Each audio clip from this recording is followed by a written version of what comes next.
Aujourd'hui, je veux te parler d'un sujet aussi effrayant que fascinant, le métaverse. Pour illustrer mon propos, voici ce que Tim Sweeney, le fondateur du studio de jeux vidéo Epic Games, a dit récemment. Le métaverse va être beaucoup plus envahissant et puissant qu'autre chose. Si une entreprise centrale prend le contrôle de cela, elle deviendra plus puissante que n'importe quel gouvernement et sera un dieu sur terre. Quelque temps après, en avril 2022, Epic Games a levé 2 milliards de dollars afin de bâtir le métaverse. Et ce n'est pas le plus fou dans cette histoire.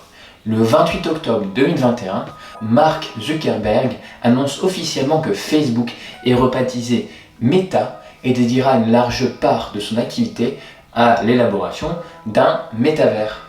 Alors, qu'est-ce que le métavers? D'où cela vient? Pourquoi l'entreprise qui possède le métavers sera Dieu sur Terre, d'après Tim Sweeney? Et comment cela va impacter nos vies, notre travail, notre futur? Ce sont les questions auxquelles je vais tenter de répondre dans cette vidéo. Et d'ici une vingtaine de minutes, tu en sauras davantage que 80% des Français sur le sujet. Je m'appelle Jean-Baptiste, je suis auteur de 2 livres sur les NFT et fondateur de l'Académie du Web3, dont le but est d'aider 500 000 Françaises et Français à découvrir le Web3 d'ici 2025. Bienvenue à toi!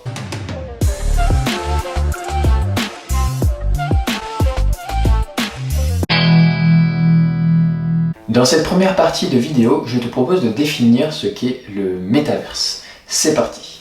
Tu vas rire, mais il n'y a pas de définition communément admise du métaverse. C'est pour cela que je m'amuse beaucoup quand quelqu'un utilise ce mot. En fait, chacun y met le sens qu'il veut. Comme j'ai fait du latin plus jeune, on va commencer par analyser l'étymologie du mot. Le mot métavers peut être scindé en deux. Un, méta qui vient du grec et veut dire au-delà, et vers qui est la contraction du mot univers, l'ensemble de tout ce qui existe. Le métavers serait donc un univers qui se trouve au-delà de tout ce qui existe, au-delà du monde réel. Mais cette définition ne résout pas vraiment notre problème de compréhension. Tu ne sais toujours pas ce que c'est concrètement. Alors, allons plus loin ensemble et intéressons-nous à l'histoire de ce mot. Le concept de métaverse a été inventé par l'auteur Neal Stephenson dans sa nouvelle de science-fiction Snow Crash, en français, le samouraï virtuel. Neal Stephenson a été le premier à parler de métaverse. Dans son livre, le héros, Hiro le protagoniste, est un hacker qui se bat contre un magnat qui a découvert les moyens de contrôler l'esprit humain pour accroître son pouvoir. Le héros utilise le savoir illimité que lui donne son accès au métaverse pour combattre le magnat. Dans ce livre, le métaverse est un univers virtuel, une sorte de forme améliorée de l'internet actuel. Plus récemment, le film Ready Player One, à la base c'est une nouvelle, donne une idée en image de ce que pourrait être le métaverse. Il s'agit d'un monde virtuel parallèle au nôtre où les individus peuvent se connecter grâce à des lunettes de réalité virtuelle. Dans ce monde, l'individu peut interagir avec les autres en temps réel grâce à un avatar 3D de lui-même, jouer à des jeux, échanger de la monnaie, se battre, etc. C'est un monde où la créativité est illimitée.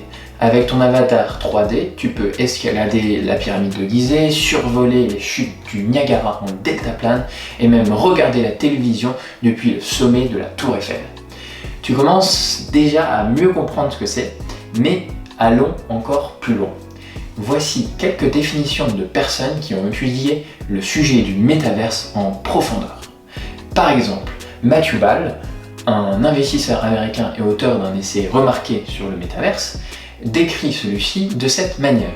Le métaverse est un vaste réseau de mondes et de simulations 3D persistants et rendus en temps réel qui prennent en charge la continuité de l'identité, des objets de l'historique, des paiements et des droits, et ils peuvent être expérimentés de manière synchrone par un nombre effectivement illimité d'utilisateurs, chacun avec un sentiment de présence. Mais il n'y a pas que Matthew Ball qui donne sa définition du métaverse.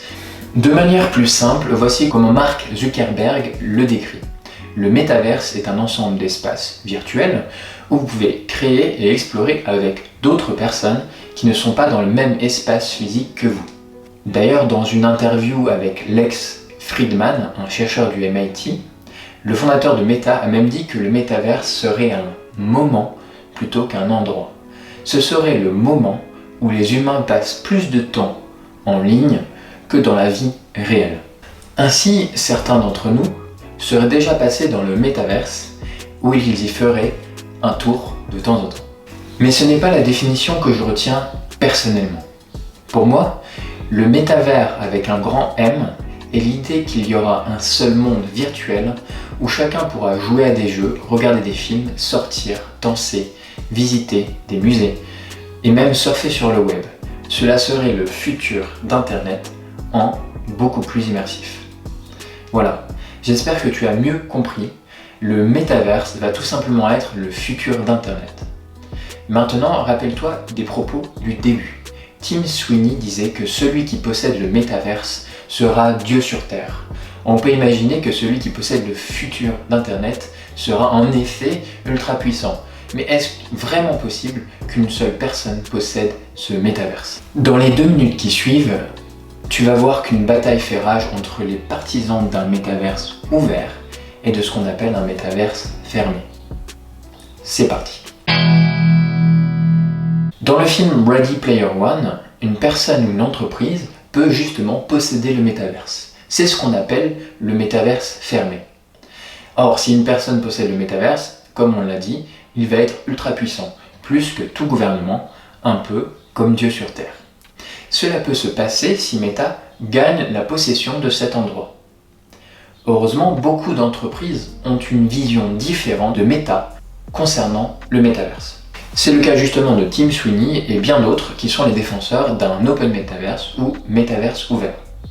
Le métaverse ouvert est construit en se connectant grâce à ce qu'on appelle l'interopérabilité d'une série de plateformes, de mondes, de sites, de magasins, d'expériences et plus encore.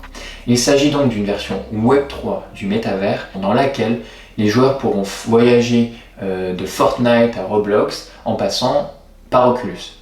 Et on pourrait apporter nos données, nos skins et nos NFT d'un monde à l'autre. C'est ce qu'on appelle la portabilité. Ces 2 éléments, qui sont l'interopérabilité et la portabilité, sont indispensables au métaverse ouvert. D'ailleurs, selon Packy McCormick, un investisseur américain, les grandes entreprises privées auront leur rôle à jouer dans ce métaverse ouvert. Microsoft pourrait être du côté de l'open metaverse, Amazon et Apple aussi. Puisqu'après tout, Amazon veut juste que les gens achètent des choses et Apple veut juste construire des choses, si on simplifie évidemment. Ceci étant dit, il nous reste encore quelques problèmes à éclaircir à propos de ce métaverse. Comment se structurera cette nouvelle économie et comment va-t-elle impacter nos vies de tous les jours? C'est ce que je vais te révéler maintenant, alors reste bien avec moi. Dans les années qui viennent, de plus en plus de personnes âgées vont intégrer cette nouvelle économie virtuelle. Elle sera plus robuste. Les identités en ligne et les identités réelles seront donc davantage liées. Cela va donc favoriser l'émergence d'une économie de ce qu'on appelle le direct to avatar, avec une tendance à l'achat de skins, d'immobilier numérique et d'art numérique. Les gens voudront emporter ce qu'ils possèdent partout dans le monde virtuel. Les marques vont continuer à vendre à des personnes, mais aussi à leurs avatars. Cela peut paraître totalement fou à des personnes plus âgées que l'on puisse investir dans des tenues pour des avatars virtuels, et pourtant, en 2018, 1 milliard sur les 2,4 milliards de dollars de revenus de Fortnite proviennent de la vente de skins et d'émotes, qui sont des mouvements de danse. De plus, les joueurs de League of Legends, qu'on appelle LoL, ont investi 1,5 milliard en skins. Les enfants demandent l'achat de Robux, ce sont des crédits Roblox ou des V-Bucks, les crédits Fortnite, au lieu d'argent et de jouets. Enfin, Louis Vuitton vend des skins dans LoL, et ce n'est rien par rapport au succès fulgurant des NFT en 2021, ou par exemple Nike qui a vendu des chaussures virtuelles avec le studio Artefact.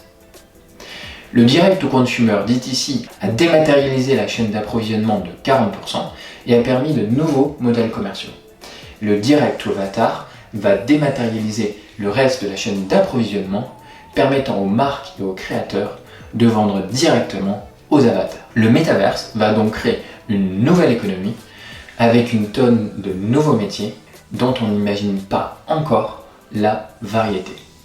Je te laisse donc découvrir ces métiers étonnants dans la dernière partie de cette vidéo. Cela te donnera une idée de la manière dont le métaverse va bouleverser nos vies. Le journal Les Échos a créé un hors-série gratuit sur le métaverse, le lien est disponible sous la vidéo, se basant sur le travail de Jérémy Lamry, le CIO de Tomorrow Theory, une entreprise RH. Le journal partage 16 métiers du métaverse divisés en 4 catégories. Nous allons parcourir les catégories et quelques métiers ensemble. La première catégorie sont les immergés. Ils gagneront leur vie grâce à l'activité qu'ils mèneront principalement à travers leur avatar. Leurs compétences clés, la navigation immersive, la communication, le sens du service, l'histoire et la géographie des métavers. Ces immergés pourront être, par exemple, des agents immobiliers du métavers. Avec l'arrivée des propriétés immobilières sur Sandbox, Decentraland et Roblox, les premiers agents immobiliers 3.0 nous aident déjà à acheter et à vendre au bon endroit et au bon prix. Il y aura aussi les managers d'équipe du métaverse. Un peu comme les team leaders des MMORPG, ces jeux massivement multijoueurs, les métavers verront apparaître des managers d'équipe, d'avatars et de leurs doubles humains pour le compte de diverses organisations. La seconde catégorie sont les organisateurs.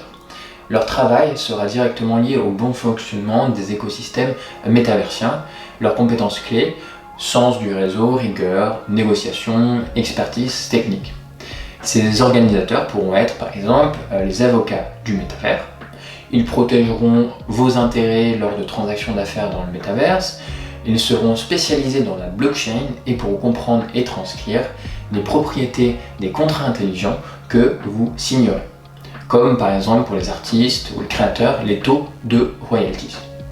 Ensuite, il y aura aussi les recruteurs du métavers. Il devra recruter des individus pour leur capacité à incarner leur avatar conformément aux besoins, tout en évaluant l'humain derrière. Par exemple, une question importante sera de se dire, est-ce qu'un vieil homme pourra incarner un avatar d'une jeune hôtesse? Donc le recruteur pourra y répondre à l'aide d'un éthicien. La troisième catégorie sont les concepteurs. Ils penseront et créeront tout ce qui touche au métavers, du sol au plafond, en passant par les règles, les expériences, bref, tout ce que l'on verra et fera dans l'univers virtuel. Leurs compétences clés, la créativité, le sens de l'anticipation, de l'observation, la programmation, la conception 3D, la blockchain, etc. Ces concepteurs pourront être par exemple les stylistes pour les avatars virtuels. Le styliste du métavers conçoit et crée des vêtements et accessoires que porteront les avatars à la mode dans le métavers. Le prochain Karl Lagerfeld sera peut-être reconnu d'abord dans le métaverse grâce aux tendances de mode qu'il aura lancées à l'intérieur. Il y aura aussi l'urbanisme du métavers. Ils anticiperont la croissance et l'évolution du métavers en créant des quartiers adaptés au transport, logement, commerce et autres services. Enfin, la quatrième catégorie sont les observateurs. Avec la blockchain, toutes les données sont historisées et rendues transparentes, mais ça ne leur donne pas de sens pour autant. Nous aurons donc besoin de professionnels pour se remémorer le passé, comprendre le présent et anticiper le futur. Leurs compétences clés, l'analyse, la rigueur, la collaboration, la communication, l'esprit critique, etc. Ces observateurs pourront être les analystes du métavers. Ceux-ci auront la charge d'analyser, d'interpréter et communiquer les flux, les tendances, les événements majeurs pour mieux comprendre et anticiper les possibilités du futur. Il y aura aussi par exemple les historiens du métavers. Ils seront chargés de référencer tous les événements qui ont marqué l'histoire du métaverse. Nous avons parcouru ensemble 8 métiers que tu pourras exercer dans le métavers et les Échos en a listé 16 dans son infographie. Si cela te rend curieux, n'hésite pas à parcourir l'article, je te mets le lien dans la description. Pour terminer cette vidéo, j'aimerais te poser une question essentielle. Avons-nous besoin du métaverse pour manger, dormir, interagir? La question est la même pour Internet. Avons-nous besoin d'Internet pour manger, dormir, interagir? Et la réponse est simple, c'est non. Pourtant, nous utilisons Internet tous les jours. Et nous sommes tous OK pour dire que cela nous rend un précieux service. Le métavers, c'est exactement la même chose. Il nous rendra des précieux services qu'on n'imagine même pas encore. Et puis en fait, nous n'avons pas le choix quant à l'émergence du métaverse. Facebook, Ubisoft, Epic Games, Sony et j'en passe investissent massivement dans le métaverse. À moins d'une grande révolte populaire, d'une éruption solaire, d'une dictature mondiale, je pense que ce nouveau monde va émerger. Nous ne pourrons pas empêcher le métaverse de prendre de la place dans nos vies. En réalité, les briques technologiques du métaverse sont déjà là, utilisées tous les jours par nous en ce moment même. Cela sera le futur d'Internet. On pourra continuer à accéder à Internet avec nos tablettes, nos PC, mais nous aurons la possibilité de vivre des expériences plus immersives grâce aux lunettes de réalité virtuelle et augmentée. Maintenant, comme toute révolution technologique, le métavers sera un pharmacone, à la fois remède et poison. Remède à la démocratie avec les DAO, remède à l'exclusion géographique, vous n'aurez plus besoin d'habiter dans un pays riche pour vous rassembler avec des gens partageant les mêmes centres d'intérêt, libération de la créativité humaine avec la suppression des barrières physiques, etc. Mais aussi poison pour la planète avec le développement de technologies énergivores, poison sans doute pour les individus envahis par des publicités de plus en plus personnalisées, des distractions encore plus puissantes. Nous pourrions passer quasiment tout notre temps dans des mondes virtuels du métaverse, etc. Maintenant, le monde n'est ni blanc ni noir. Il est donc probable que comme aujourd'hui, avec Internet, le métaverse englobera un peu de poison et un peu de remède. Il serait juste bien qu'il englobe plus de remèdes que de poison. Pour cela, il faut que toi qui m'écoutes, nous ensemble poussions le métaverse vers des utilisations positives. Et là, nous avons le choix, nous avons du poids, nous avons une voix. Selon moi, cela passe par le militantisme en faveur d'un métaverse ouvert, décentralisé et démocratique. Cela passe par la valorisation des blockchains les moins polluantes. Cela passe par la création de projets pour réduire les inégalités mondiales, comme l'a fait le jeu Axie Infinity avec les Philippins. Cela passe par la création de baux qui embaument les cœurs. Cela passe par un combat contre l'exploitation de tes données personnelles. Cela passe par livrer les combats qui comptent pour toi. Et si tu es arrivé à la fin de cette vidéo, tu vas faire partie de ceux qui savent ce qui va arriver. Je t'invite donc maintenant à découvrir plus amplement ce qu'est le Web3. Pour cela, tu peux visionner mes vidéos gratuites, lire les guides gratuits de l'Académie, ou encore t'inscrire à ma formation qui est aussi gratuite, l'Odyssée, le lien est en commentaire, ou visionner le contenu d'autres créateurs. Mais tu peux aussi choisir de te former dans un cadre clair et motivant, avec une équipe de personnes motivées. Pour cela, j'ai créé un bootcamp nommé l'Iliade. Tu endosses les habits d'un Web3naute qui va explorer, tel un héros des temps modernes, les planètes du Web3. Sur 6 semaines, nous voyons en détail ce que sont les DAO, les crypto-monnaies, les NFT, le métaverse, la finance décentralisée et surtout, on passe à l'action. On investit dans des cryptos grâce à des sites sécurisés, on crée ensemble ton premier NFT, on visite le métaverse, on intègre des DAO, on fait nos premiers pas dans la finance décentralisée. Si tu es intéressé, tu peux candidater en cliquant sur le lien dans la description. Mais attention, je n'accepte que les personnes à qui le bootcamp pourra vraiment apporter de la valeur. Sinon, ça ne sert à rien. Juste après ta candidature, on se parle d'ailleurs pour évaluer tes besoins réels. Enfin, si tu n'es pas intéressé par le bootcamp, mais que tu as aimé la vidéo, n'hésite pas à liker pour le soutien, avec le pouce bleu juste en dessous, et suivre l'Académie pour plus de vidéos sur le Web3. À très vite!